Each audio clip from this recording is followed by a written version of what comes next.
Two trials, not one, in a high-profile criminal prosecution which so many have followed. Tonight, we have learned of a big change in the Joe Clyde Daniels case. As News Channel 5's Nick Barris tells us in this exclusive report, the missing little boy's parents are no longer expected to stand trial together.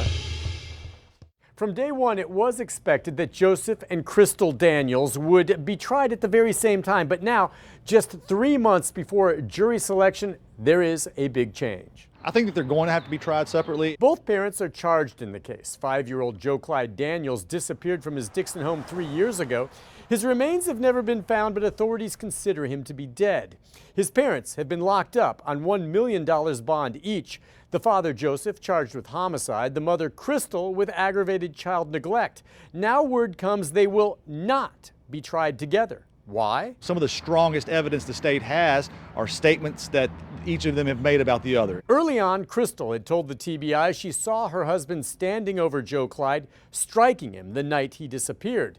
News Channel 5 legal analyst Nick Leonardo expects the prosecution will call on the TBI agent to testify again at trial to what Krystal told him. Did she say that she was physically unable to get close to Joe Clyde because Joseph Daniels threatened her?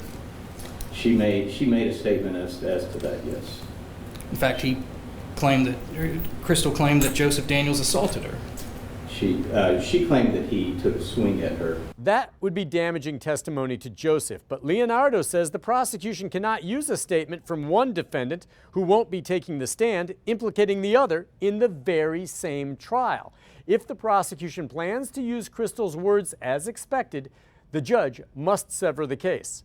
So who stands trial come June? In this case, they probably would go with Miss Daniels and go ahead and try her. It's a little easier case to prove the child abuse versus not having the body and trying to prove a murder. It's important to note that both the defense attorneys and prosecutors cannot comment right now because of a standing gag order. Everything is under seal, so it's not clear if the judge has yet issued the order to sever.